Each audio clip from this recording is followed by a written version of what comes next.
Sudahnya bila anak tu dah jatuh status derhaka, pandai-pandailah kau settle kerja aku, dia tu. Itu syaitan. Itu sebab dia tak tanggungjawab pun kepada kita. Kan? Jadi marah merupakan belenggu akal. Jika akal lemah, pasukan syaitan akan menyerbu. Banyak kemarahan seseorang adalah permainan. Banyaknya kemarahan seseorang merupakan permainan syaitan, seperti anak kecil memainkan bola. Dan telah tersebut bahawa ba'dul awliya kepada iblis, perlihatkan kepadaku bagaimana engkau mengalahkan manusia. Iblis berkata, aku mengalahkannya ketika marah dan berkeinginan. Lorong lain adalah kerakusan. Boleh jadi kerakusan membuat seorang buta dan tuli ketika syaitan menggoda, menawarkan segala cara untuk mencapai keinginannya, meskipun cara itu mungkar dan keji. Dirawikan bahawa Nuh AS menaiki kapalnya beserta dengan semua jenis binatang dan manusia yang berpasang-pasangan sebagaimana perintah Allah. Tiba-tiba dia melihat seorang tua yang tidak dikenalinya berada di dalam perahunya itu. Nuh bertanya, mengapa engkau masuk? Dia berkata, aku masuk hendak menggoda hati teman-temanmu hingga hati mereka bersamaku, meskipun badan mereka bersamamu. Nuh berkata, keluarlah wahai musuh Allah, sesungguhnya engkau dilaknati. Iblis menjawab, dengan 5 cara akan kuhancurkan manusia. 3 antaranya akan kuceritakan padamu, tapi yang 2 tidak.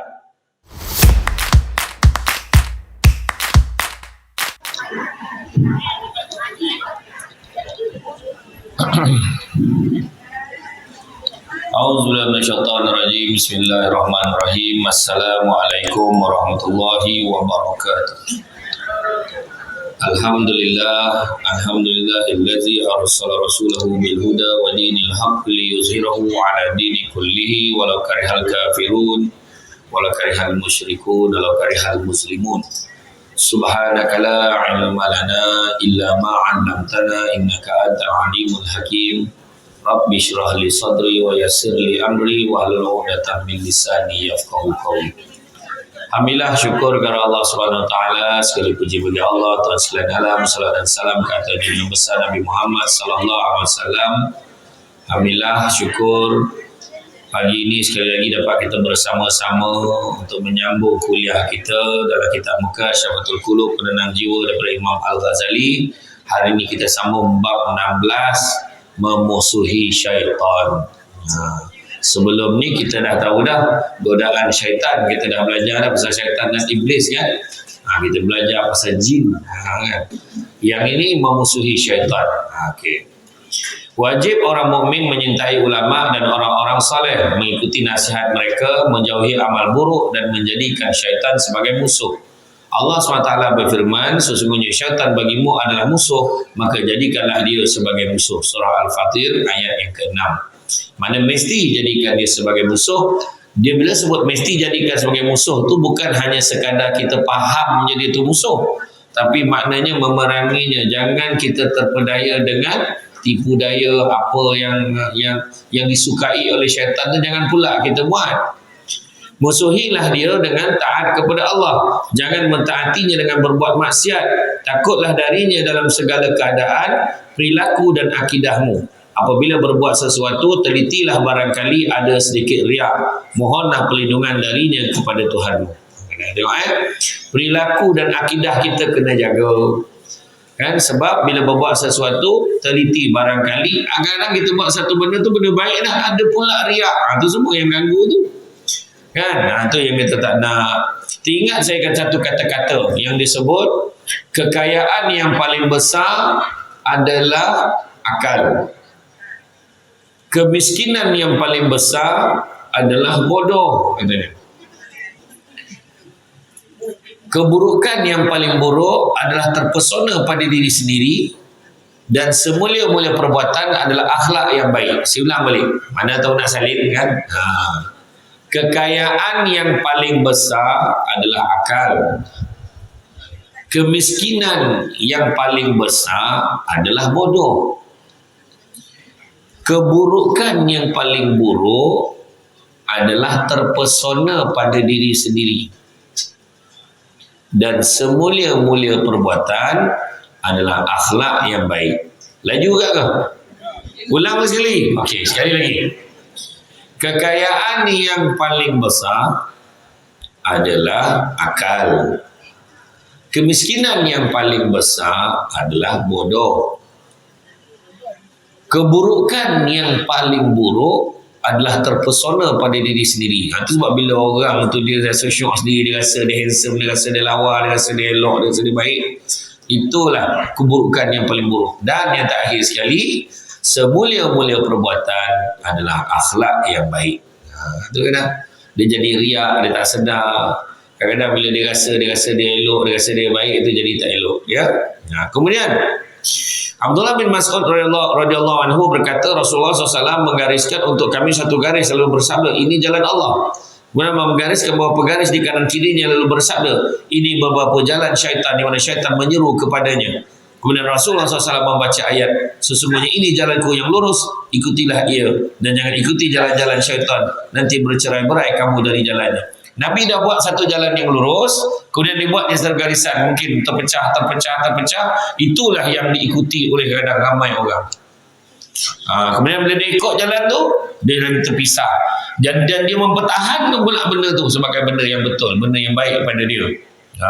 Tu yang ayat kita dengar, kubur masing-masing.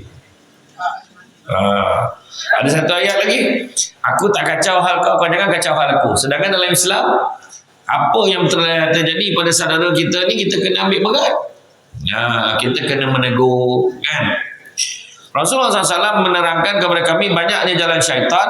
Dirawikan dari Nabi SAW, beliau bersabda, syaitan telah mencekik seorang jariah terlintas dalam hati keluarganya untuk mengubatinya pada seorang rahib. Mereka membawanya kepada rahib, namun dia selalu menolak. Akhirnya menerima juga. Ketika jariah itu berada di rumah rahib untuk diubati, syaitan lalu menggodanya sehingga dia menghamili jariah itu. Lalu syaitan berkata, celamu akan terbongkar bila keluarganya datang, maka bunuhlah dia dan katakan pada keluarganya ia telah mati. Maka rahib itu membunuh dan menguburkannya. Lalu syaitan pergi pada keluarganya dan mengatakan bahawa jariah itu telah dibunuh dan dikuburkan oleh rahib. Keluarga itu segera menemui rahib dan hendak membunuhnya. Lalu syaitan berkata, aku yang mencekiknya dan aku pula yang menghasut keluarganya, maka taatlah kepadaku, tentu aku selamatkan kau dari mereka. Rahib bertanya, dengan apa? Syaitan berkata, sujudlah kepadaku 2 kali. Rahib itu melakukannya, lalu syaitan berkata, sungguhnya aku tidak mahu tanggungjawab ke atasmu. Itulah sifat syaitan. Dia datang kepada orang ni mulia ni, mula dia tak nak. Lepas tu tak apalah, dia suruh pergi pada buat benda tak baik, dia tak nak. Dia suruh minum arak, dia tak nak. Dia suruh buat maksiat, tak nak. Tapi dia bawa je godaan tu. Godaannya bawa perempuan tu niat nak mengubati. Dalam mengubat tu, dah halang kau ada peluang apa lagi, dia kata. Dia pun menyebabkan perempuan itu hamil. Bila dah hamil, syaitan tu bisik lagi. Ini kalau orang tahu habislah kau, baik kau bunuh dia. Dia bunuh pula. Kau tanam dia. Nanti kalau orang nampak pula. Dan dia pula, itulah dia syaitan. Syaitan ni bukannya berlaku baik dekat nak tolong kita. Dia pergi pula kat keluarga tu. Dia menyamar, dia mengadu apa yang dia buat dekat jariah ni tadi. Kemudian bila dah buat, bila datang, dia kata, sekarang mereka nak bunuh kau. Kau nak selamat, kau dengarlah cakap aku. Apa dia? Kau sujudlah dekat aku 2 kali. Bila sujud 2 kali tu, aku tidak mahu tanggungjawab ke atas kau. Kemudian dia biarkan keluarga tadi pun bunuh. Mati dalam keadaan apa? Mati dalam keadaan menyembah syaitan. Itu dia. Bahayanya syaitan ni.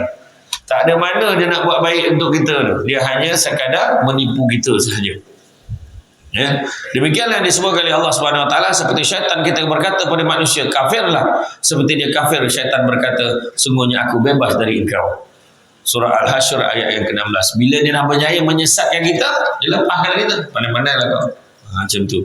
Dirawikan bahawa Iblis bertanya kepada Imam Syafi'i radhiyallahu anhu, bagaimana pendapatmu tentang orang menjadikanku sebagai pilihannya dan memperlakukanku pada sesuatu yang dikenaki, selain itu jika dia mahu memasukkanku ke dalam neraka, demikian ini adil atau tidak? Imam Syafi'i terdiam sejenak lalu berkata, wahai kamu, jika dia jadikan kamu untuk sesuatu yang kau kenaki, maka dia menzalimimu.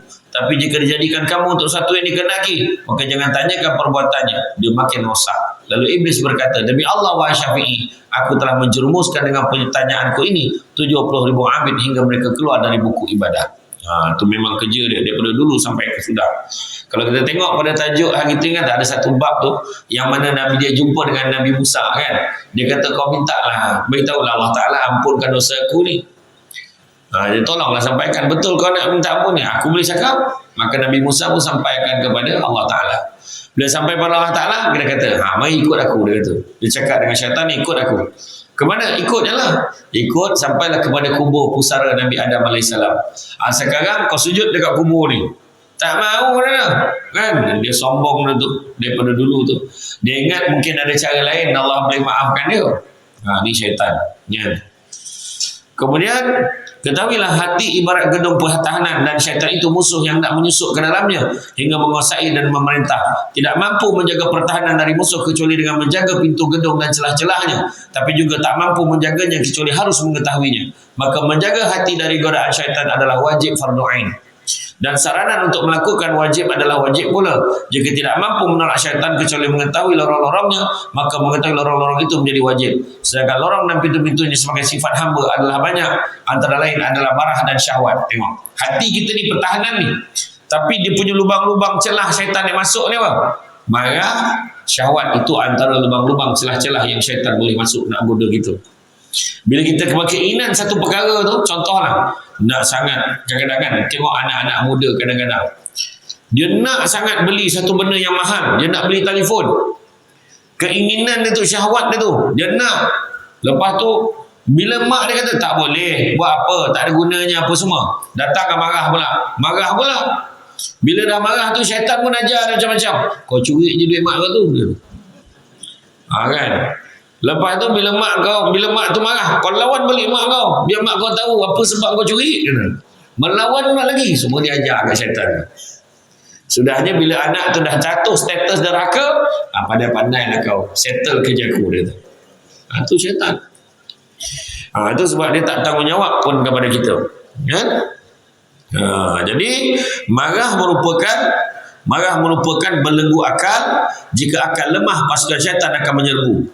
Banyak kemarahan seseorang adalah permainan. Banyaknya kemarahan seseorang merupakan permainan syaitan, seperti anak kecil memainkan bola. Dan telah tersebut bahawa ba'dul awliya kepada iblis, perlihatkan kepadaku bagaimana engkau mengalahkan manusia. Iblis berkata, aku mengalahkannya ketika marah dan berkeinginan.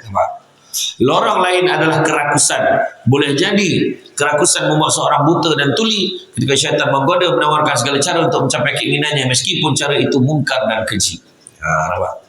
Dirawikan bahawa Nuh AS menaiki kapalnya beserta dengan semua jenis binatang dan manusia yang berpasang-pasangan sebagaimana perintah Allah. Tiba-tiba dia melihat seorang tua yang tidak dikenalinya berada di dalam perahunya itu. Nuh bertanya, mengapa engkau masuk? Dia berkata, aku masuk hendak menggoda hati teman-temanmu hingga hati mereka bersamaku, meskipun badan mereka bersamamu. Nuh berkata, keluarlah wahai Musa Allah, sesungguhnya engkau dilaknati. Iblis menjawab, dengan 5 cara akan kuhancurkan manusia.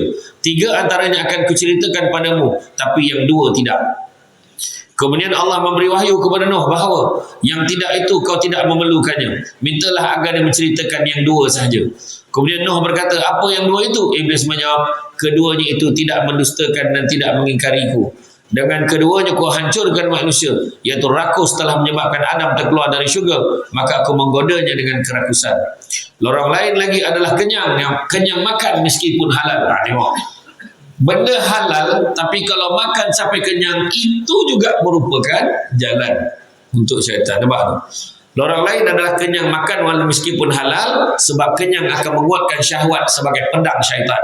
Ada pedang dia dekat kenyang tu. Boli rendang itik, sambal crispy, makan sampai tersadar, la ilaha illallah, tidur berdongkor bunyi itik lah. Yang itu kan contoh lah.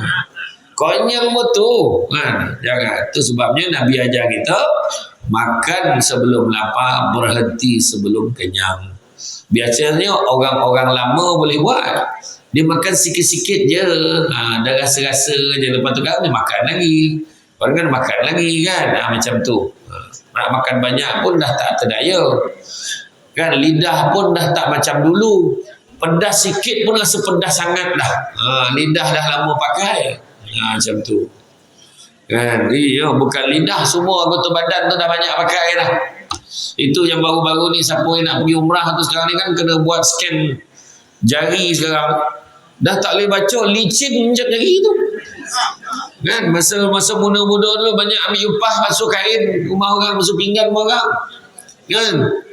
Betul, ramai macam tu, licin, kesian betul. Botak jari tu. Punya lama pakai kan. Tentulah. Kemudian telah dirawikan bahawa Yahya alaihissalam nampak iblis membawa penjerat, lalu Yahya berkata, "Ya iblis, penjerat apa itu?" Iblis berkata, "Inilah syahwat yang kupakai menjerat manusia." Nabi Yahya bertanya, "Adakah aku akan dijerat?" Iblis menjawab, "Jika kamu kenyang, kuberatkan kau dari solat dan zikir." Nabi Yahya bertanya lagi, "Adakah selain dari itu?" Iblis menjawab, "Tidak." Lalu Nabi Yahya berkata, "Karena Allah semata, perutku takkan kupenuhi makanan selamanya." Iblis juga berkata, "Demi Allah, aku akan menggoda manusia di sepanjang hayatnya." Dua-dua berjanji ni. Yahya kata, "Aku takkan penuhkan perut aku selamanya." Tapi dia kata, "Aku tak akan berhenti menggoda manusia selamanya." Dia akan goda juga. Makan, sedapnya. K-fry, Kyochon, makanan Korea. Nasi ayam penyet, Indonesia ni makanan pun. Makan. Ambuyat, makanan Brunei. Balon. Apa lagi? Hari tu bulan puasa ada satu hotel tu 33 jenis air dihidangkan. Itu kalau minum 33 tu, kalau keluar pada hotel tu lupa nama dia bin siapa tu. Punya tahu walaupun air tu air biasa, ada banyak minum air kan. Macam tu lah. Saya pun sekarang tak tahan dah, tak boleh. Kalau minum air manis ke malam tidur pun jajak kuncing. Boleh lah. Bahaya kan. Minum air masak okey. Jap jago tentu kan. Tentulah. Ada kawan tu malah tidur banyak pun setan suka juga. Bertenggek dekat mata tu. Kan. 2 hari tidur gila tu. Adapun adapun orang iblis yang lain ialah suka berhias pada pakaian dan rumah oleh perempuan. Sudah. Kuliah duha pondok muallim 7 baju gosok tak tahu baju mana nak pakai. Dia kata tudung ni tak boleh pakai sebab kuliah yang itu dah pakai. Nak tunjuk ke siapa? Tentulah. Berhias pada pakaian dan rumah. Rumah tak payah lawa bona, kemas sudah. Niat cantik tu bahaya, ada 2. Niat ni kenapa cantik tu biar kemas, sebab Nabi suka yang kemas-kemas macam tu.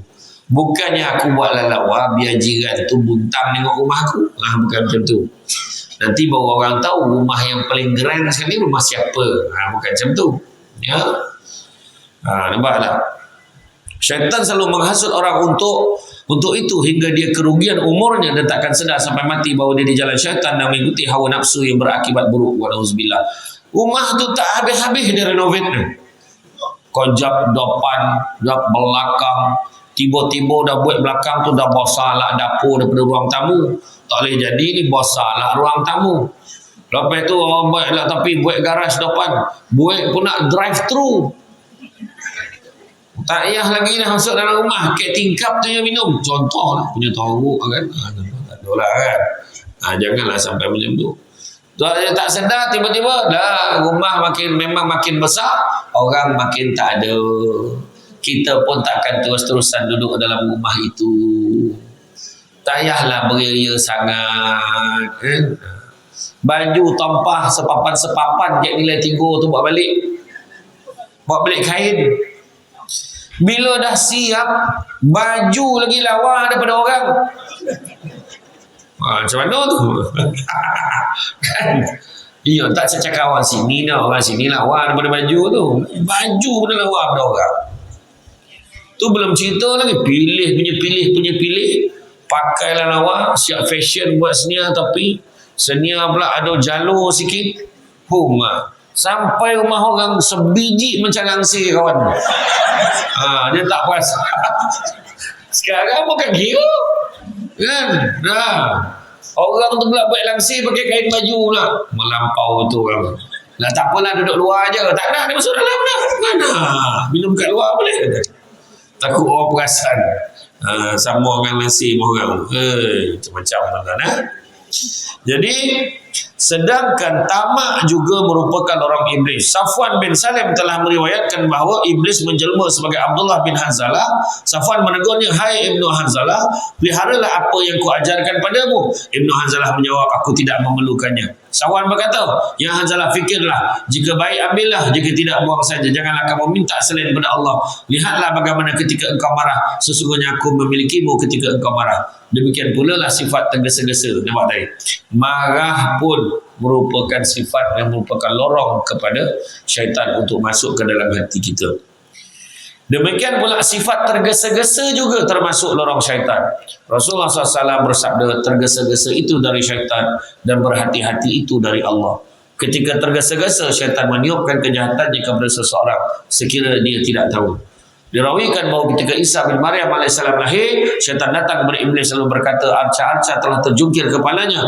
Iblis berkata, "Ini mesti ada sesuatu di tempatmu." Lalu dia terbang datang ke dua belahan bumi dan tidak mendapatkan sesuatu. Namun kemudian dia mendapati Isa telah lahir dan sedang dikerumuni oleh malaikat. Iblis lalu kembali dan berkata kepada syaitan-syaitan, "Malam tadi seorang Nabi telah lahir. Setiap wanita yang hamil dan melahirkan anak, aku pasti berada di sisinya. Tetapi kali ini tidak.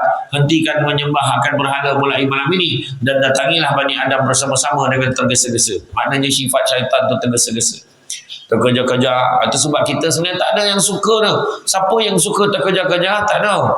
Dia sampai awal sebab dah pastikan sambal tu dia tak terlepas. Tak, bukan. Dia datang awal supaya dapat kuliah awal. Ya, nah. Dia tak nak tergesa-gesa. Kalau dia tergesa-gesa kan datang dah lah tergesa-gesa, lambat pula sampai. Kemudian rupanya duduk belakang sekali.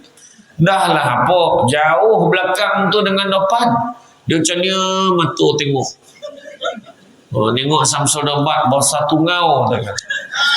Yang seorang tu pula, dah lah apa salah putih tu. Itu tiang. Yang mana tak nampak tu kan, ini tiang ni. Samsul Debat tak muncul tu, salah tengok. Tu kadang dah tua-tua kahwin tu kan, dia suap kan, dia tua makan bersuap. Dia suap. Abang Haji itu telinga tu. Telinga suap kan. Janganlah cakap macam tu. Ambil zat, tolak, senia mulut bang. Kap. Macam tu. Nampak tak? Lepas itu isteri pula suapkan suami. Macam tu. Pagi tadi saya minum dengan beberapa warga emas dekat kedai kopi tu yang depan sekolah. Nampak dia? Nampak lah. Ada seorang haji tu, saya bayar lah. Tadi dia orang makan. Dia lama perhatikan saya. Aku pernah tengok mana. Dia cerita balik tadi. Dia tanya dekat toke kedai tu, muka dia tu macam Samsul Debat. Katanya tu. Yang toke ni pula jahat. Dia kata apa? Itu adik-beradik dia tu. Percaya pula ada adik-beradik dia. Datang dia jumpa saya. Allah. Lepas dia kata, jahat betul dia mengenakan saya. Dia kata, rupanya Ustaz Samsul Debat ya. Ya, kata. Lepas tu tengok, saya penyakit tak ada, darah tinggi ada sikit, semput ada sikit, tapi tak kisah, ubat ada bawa, ubat ada hil. Rokok ubat semput dah, sabar aku betul. Dalam gigil-gigil tu, ya Allah, saya gelak betul saya tadi. Itu yang seronok tu. Duduk orang warga emas ni, idea dia banyak kan. Itu dia kan. Kemudian apa lagi?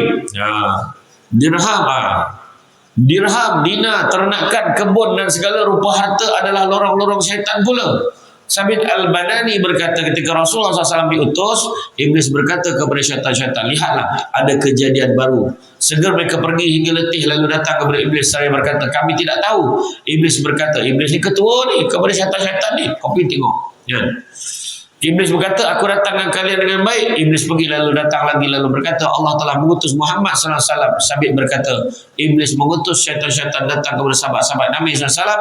Mereka pergi dengan sia-sia saja. Penat orang. Sia-sia saja dan berkata, tak sehari pun mereka boleh kugoda. Mereka pergi untuk solat lalu terhapus lagi. Iblis berkata kepada mereka, barangkali Allah membukakan dunia untuk mereka, maka sebahagian mereka kami perlukan. Mungkin ada sebahagian daripada dia, mungkin ada. Dia cuba juga. Kemudian bakhil dan takut juga lorong iblis. Bakhil, takut fakir. Bakhil dan takut fakir. Apa maksud bakhil? Kedekut, pandai bahasa Arab. Belajar dengan Ustaz Piramli dalam kitab Labu Labi. Ataupun belajar dengan Usin Lompoyak, saudagar unta leher panjang. Kan, betul lah tu kan? Bakhil tu kedekut dan takut fakir. Dia takut miskin. Ini juga merupakan orang iblis. Tidak mahu sedekah dan infak, serta justru mengundang akan seksa yang pedih. Keburukan bakhil adalah rakus mengumpulkan harta sebagai umpan syaitan-syaitan. Demikianlah halnya sebagai lorong syaitan, iaitu fanatik kepada mazhab, fanatik bersyirik, bermusuhan, memandang hina kepada pihak yang lain. Semua itulah yang akan merosakkan abid dan fasik. Hasan radhiyallahu anhu berkata, sampai kepadaku bahawa iblis berkata, telah kujerat umat Muhammad SAW yang derhaka, namun mereka pecahkan punggungku dengan istighfar. Lalu kujerat mereka dengan dosa yang tidak boleh diampunkan, iaitu syirik. Mereka tidak sedar bahawa hal itu akan menarik kepada maksiat. Bahkan su'zan, bersangka buruk su'zan ni terhadap kaum muslimin juga lorong syaitan. Maka wajib bagi seseorang menghindarkannya. Sesungguhnya orang yang su'zan itu amat keji batin, sangka buruk aja.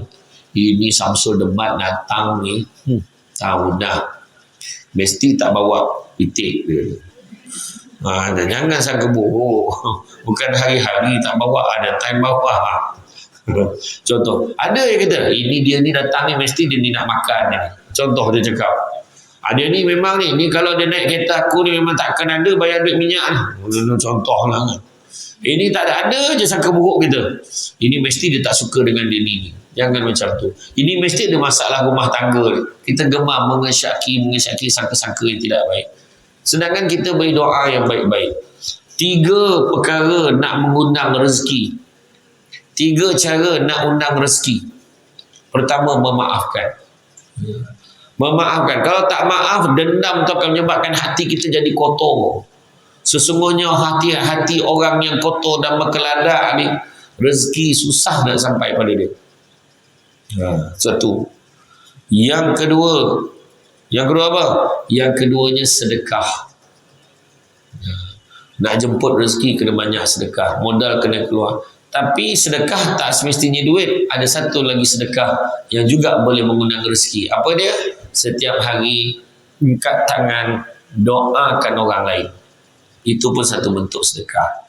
Doakan, ya Allah, aku doakanlah Ustaz Samsul Debat tu. Mudah-mudahan sehat dan muda sentiasa datang di kuliah ni selalu. Daripada ni 9 rajin, dia datang Pondok Mualim. Dah bertahun-tahun dia datang. PKP pun dia ikut lelangan Roblox tu datang. Contoh lah kan.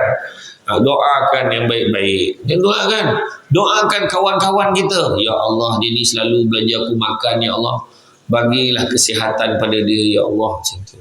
Kan? Ya Allah, ni kawan aku semalam dia minta tolong doakan anak dia. Ya Allah, aku doakan anak-anak dia berjaya cemerlang dalam belajar dia. Contoh tu, sedekah. Sedekah doa. Yang ketiganya adalah bersyukur. Bila kita bersyukur, berdoa, lafazkan kesyukuran kita, zahirkan kesyukuran kita, maka Allah akan lipat gandakan rezeki kita. So ni 3 cara nak jemput rezeki. Kemudian Ibnu Ishaq berkata, ketika kufar Quraisy melihat para sahabat Nabi berhijrah dan sedar bahawa mereka akan menyusun kekuatan memerangi mereka, segera kufar Quraisy itu mengadakan pertemuan di Darun Nadwah, iaitu rumah Qusay bin Kilab.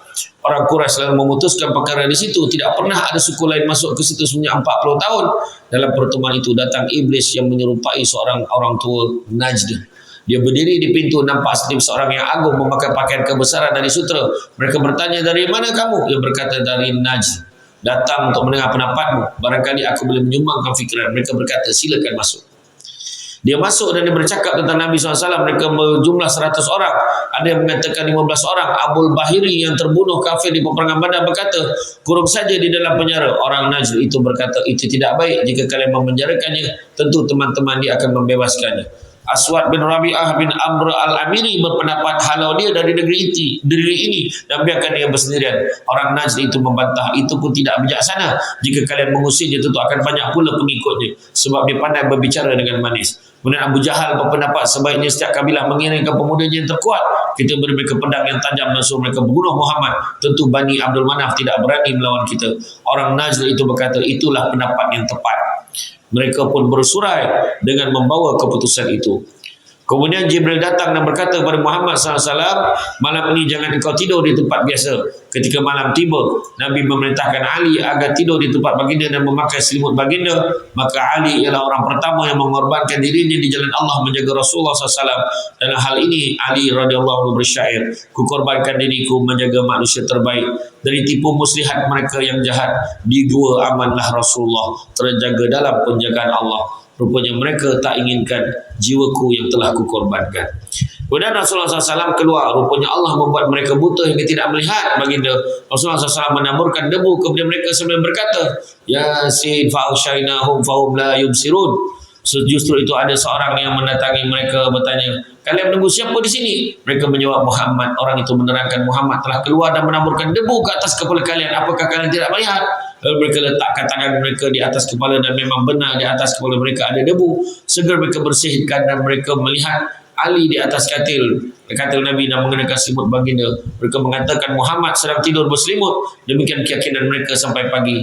Namun kemudian Ali bangkit dari tempat tidur Rasulullah. Maka mereka berkata, sungguh kami percaya apa telah diceritakan kepada kami. Pada peristiwa inilah turunnya ayat Allah, wa iz yamkuru bikal ladzina kafaru liyasbitu ka'au yaqtuluk. Maksudnya ketika orang kafir memperdaya engkau supaya engkau memenjarakan engkau atau membunuh engkau. Surah Al-Anfal ayat yang 30. Jangan sedih setelah susah hati, mudah. Setiap sesuatu ada hikmahnya. Kita sekadar merancang, Allah jua yang menentukan. Yang masa malam tu dah beritahu, bagi warning. Dah bila dah ambil keputusan nak bunuh, Jibril kata kau keluar malam ni jangan tidur kat tempat kau. Itu sebab bila Nabi tu, Nabi tak lari pun. Nabi ni melaksanakan apa yang Allah perintahkan. So Nabi keluar kan, tu yang dekat mata penonton kafir tu dia tak nampak Nabi keluar pun. Allah Ta'ala lindungi. Kalau nak ikutkan, baik Nabi ikut jalan yang tidak melalui dia. Kalau kata Nabi lari lah, ni Nabi keluar, Nabi menghadap menghadap tentera kafir Quraisy tu, siap ambil pasir tabur debu kat kepala dia, tak perasan. Kan Allah tulikan, membutakan mata dia. Pada Allah mengizinkan Nabi-Nya hijrah. Ibnu Abbas radhiyallahu anhu berkata tentang ayat, katakanlah ya Tuhanku, masukkanlah aku ke tempat masuk yang besar dan keluarkanlah aku dari tempat keluar yang benar, dan adakanlah untukku dari sisimu kekuasaan yang menolongku. Surah Al-Isra ayat yang ke-80. Bahawa Jibril alaihissalam menyuruh Nabi SAW agar mengambil Abu Bakar sebagai teman. Al-Hakim radhiyallahu anhu merawikan dari Ali radhiyallahu anhu bahawa Nabi SAW berkata kepada Jibril alaihissalam, siapa yang akan hijrah bersamaku? Maka Jibril menjawab, Abu Bakar. Nabi SAW juga mengkhabarkan dan memerintahkan kepada Ali agar tetap tinggal sepeninggalan baginda untuk membayarkan hutang baginda. At-Tabrani radhiyallahu anhu merawikan dalam cerita Asma, Nabi SAW menziarahi kami di Mekah 2 kali sehari, petang dan pagi. Namun pada satu hari baginda menziarahi kami di siang hari. Aku berkata, wahai ayah, Rasulullah SAW tidak muncul di waktu biasanya. Abu Bakar berkata, demi Allah ini pasti ada sesuatu. Maka Aisyah radhiyallahu anha berkata, kemudian Rasulullah, wahai ayah Rasulullah, Aisyah berkata, kemudian Rasulullah SAW datang minta izin masuk. Lalu Abu Bakar mengizinkan baginda masuk dan membentangkan tikar untuk baginda duduk. Setelah duduk, Rasulullah berkata kepada Abu Bakar, sebaiknya orang yang berada di sisimu keluar saja. Abu Bakar menjawab, mereka keluarga engkau, yakni Aisyah dan Asma. Kemudian Nabi bersabda, aku telah diizinkan keluar. Abu Bakar bertanya, apakah aku boleh menemanimu ya Rasulullah? Nabi jawab, tentu. Aisyah berkata, kulihat Abu Bakar menangis kegirangan. Lalu Abu Bakar berkata, ambillah salah satu dari tunggangan ini. Rasulullah SAW menjawab, tidak, jika aku mahu mesti aku beli. Ini adalah sebabkan kemurnian hijrah Rasulullah SAW dengan segenap jiwa dan hartanya. Aisyah radhiyallahu anha berkata, kemudian kami menyiapkan bekalan untuk perjalanan mereka hingga mereka sampai ke Gua Thur dan bermalam 3 malam di situ. Dirawikan bahawa mereka keluar pada malam hari dari lubang rumah Abu Bakar ke gua. Juga dirawikan bahawa Abu Jahal berjumpa dengan Nabi SAW dan Abu Bakar, namun Allah SWT menutupi matanya hingga mereka berlalu. Asma berkata, Abu Bakar keluar membawa 5,000 dirham. Ketika orang Quraisy kehilangan jejak Rasulullah SAW, mereka mencari beliau hingga ke seluruh Makkah, atas dan bawah. Bila mereka bertemu bekas tapak kaki, mereka mengikutinya hingga sampai ke Gua Thur. Tapi bila sampai ke pintu gua itu, tiada kesan ada manusia di dalamnya. Pihak Quraisy sanggup membayar 100 ekor unta bagi orang yang dapat membunuh baginda. Dirawikan ketika Nabi bersama Abu Bakar telah masuk ke dalam gua, Allah SWT lalu menumbuhkan pohon-pohon kayu di pintu gua itu untuk menutupi pandangan orang-orang kafir. Allah menyuruh labah-labah membuat sarangnya di pintu gua, serta 2 ekor merpati membuat sarang di situ. Demikian itu untuk mengelabui mata kaum musyrikin. Salah seorang dari mereka pergi mendekati gua. Dia lihat ada 2 ekor merpati. Segera dia pergi pada teman-temannya dan berkata, aku melihat 2 ekor merpati bersarang di situ. Jelas tidak ada seorang pun berada di dalamnya. Ucapan itu didengar oleh Nabi hingga beliau tahu bahawa Allah SWT, hingga Nabi tahu bahawa Allah SWT melindungi Nabi. Yang lain berkata, masuklah ke dalam gua. Umayyah menyahut, apa perlunya masuk gua? Di situ kulihat ada sarang labah-labah. Ada labah-labah. Jika Muhammad masuk, tentu telur merpati itu pecah dan rumah labah-labah itu rosak. Ini lebih aneh. Inilah juga mukjizat. Bayangkan bagaimana pohon-pohon kayu boleh tumbuh. Merpati membuat sarang dan labah-labah menutupi pintu gua. Alangkah indah syair Ibnu Naqib, pencipta Sulaman Sutra. Indah memakai bila saja. Labah-labah menyulamnya indah sekali di atas kepala baginda Nabi. Imam Bukhari dan Muslim merawikan dari Anas bin Malik radhiyallahu anhu, dia berkata, Abu Bakar bercerita padaku, dia berkata, ketika kami berada di gua, aku berkata pada Rasulullah, jika salah seorang mereka menyengok ke pintu itu, tentu nampaklah kita. Lalu Rasulullah SAW berkata, engkau menyangka kita berdua berada di sini, tapi Allah sentiasa bersama kita. Sebahagian ahli sejarah ada yang mengatakan bahawa ketika Abu Bakar berkata demikian, Rasulullah SAW menjawab, jika mereka ketahui kita berada di sini, tentu kita akan pergi dari sini. Lalu Abu Bakar melihat sebuah gua lain terbuka menjurus ke laut dan nampak pula sebuah perahu terpanjang di pinggirnya. Dirawikan dari Hasan Al-Basri radhiyallahu anhu bahawa di malam hari ketika Abu Bakar pergi ke gua bersama Rasulullah SAW, beliau kadang-kadang berjalan di belakang dan kadang-kadang berjalan di depan. Abu Bakar kadang-kadang jalan depan, mendahului Nabi, dan sekali itu dia ke belakang pula. Dia nak kawal Nabi depan dan belakang. Ya. Jadi Abu Bakar bertanya, lalu Nabi menjawab, ku ingat tuntutan, maka aku berjalan di belakangmu. Ku ingat intayan, maka aku berjalan di hadapanmu. Abu Bakar berkata, ya Rasulullah, ku perbaiki dulu gua ini untukmu. Lalu Abu Bakar menutup-nutup setiap lubang dengan syarikan pakaiannya. Masih ada sebuah lubang lagi, lalu dia tutup dengan tumitnya agar tidak ada sesuatu pun yang keluar menyakiti Nabi SAW. Lalu Nabi SAW masuk dan meletakkan kepalanya ke paha Abu Bakar. Kaki Abu Bakar kena runcing batu. Ada kata runcing batu, ada yang kata kena sengat, kan? Nah, ni macam-macam pandangan lah, kan? Jadi dia tidak bergerak agar Nabi SAW tidak terbangun. Tetapi air mata Abu Bakar menitis terkena pada Nabi SAW. Lalu baginda bertanya, mengapa kamu, wahai Abu Bakar? Bukan menjawab, kakiku terkena runcing batu. Lalu Rasul mengusap luka itu dengan aliyah baginda hingga rasa sakitnya hilang. Alangkah indah, kata Hasan Ibn Sabit, pendamping berdua dalam sebuah gua, musuh mengepung mendaki gunung. Cintanya kepada Nabi tidak ada yang membandingi. Maka Nabi SAW keluar dari Mekah hari Khamis dan keluar dari gua pada hari Isnin. Bermakna mereka berada di situ 3 malam. Ketika itu bulan Rabiul Awal dan beliau masuk ke Madinah hari Jumaat tanggal 12 Hijrah. Diceritakan seorang zahid, yang zahid itu zuhud ni tak pentingkan dunia. Dia mengutamakan akhirat. Bernama Zakaria tengah sakit parah akan sampai ajalnya. Ketika sakaratul maut, seorang teman mengajarinya mengucap la ilaha illallah Muhammadur Rasulullah. Zakaria memalingkan muka dan diam saja. Teman itu mengulanginya lagi, namun Zakaria tetap berpaling dan diam. Dan diam saja. Kemudian diulangi lagi kali ketiga, lalu Zakaria berkata, aku tidak mahu mengucap.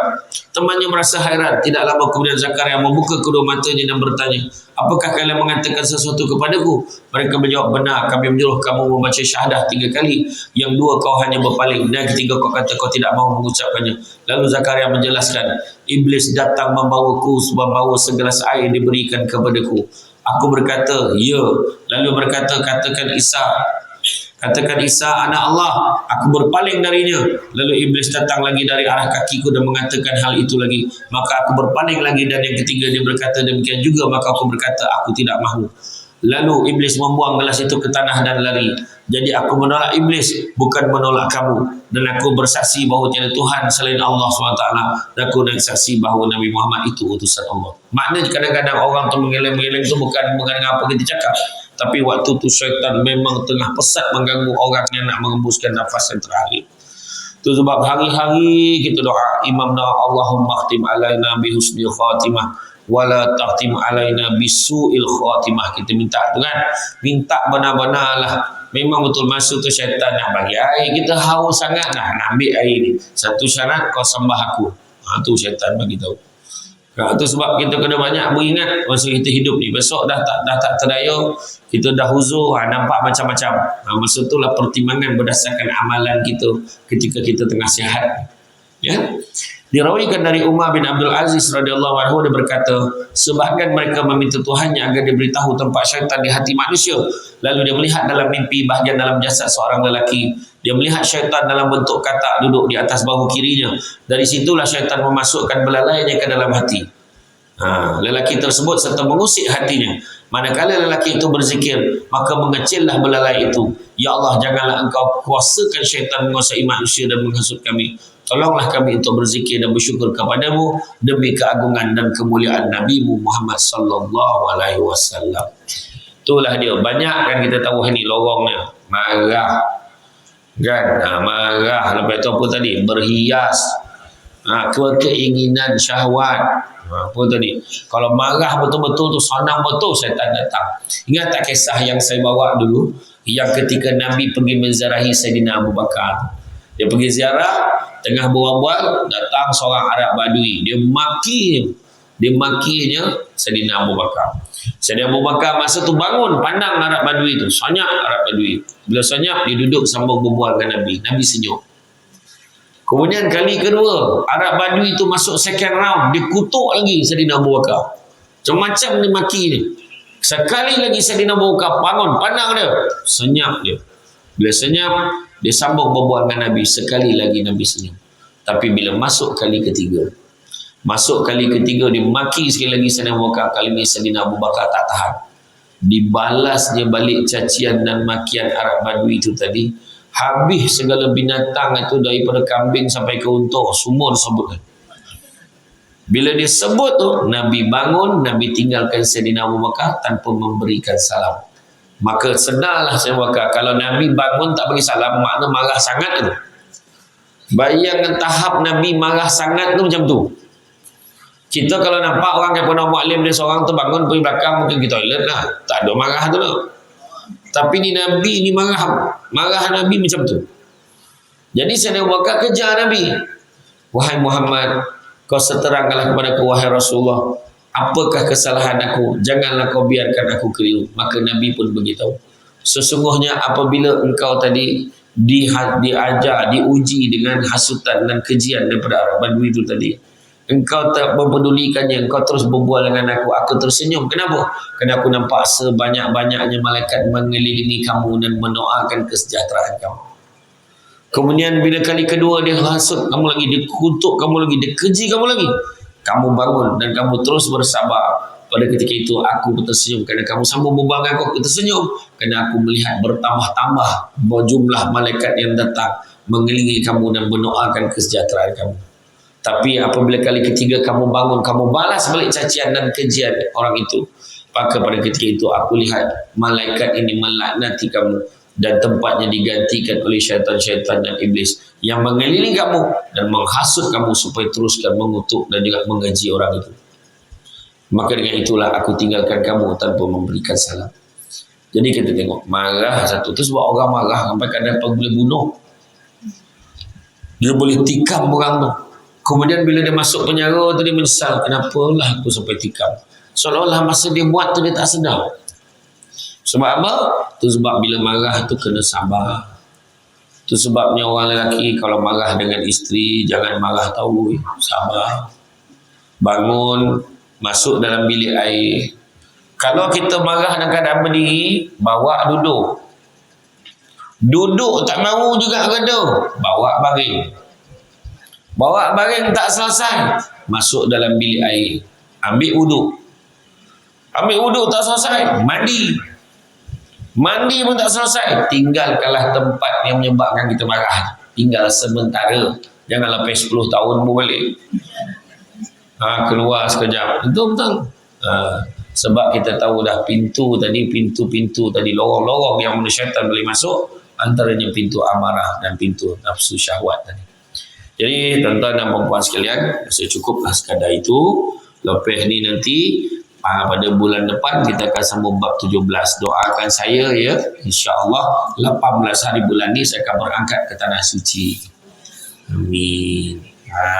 Jadi doakan mudah-mudahan selamat pergi dan selamat pulang. Mana yang nak doa tu tolong tulis ya. Jangan mencakap je. Kalau tak dapat kan. Siapa yang nak nikah pun cakap ya. Bab saya doakan. Jangan suap ke telinga sudah.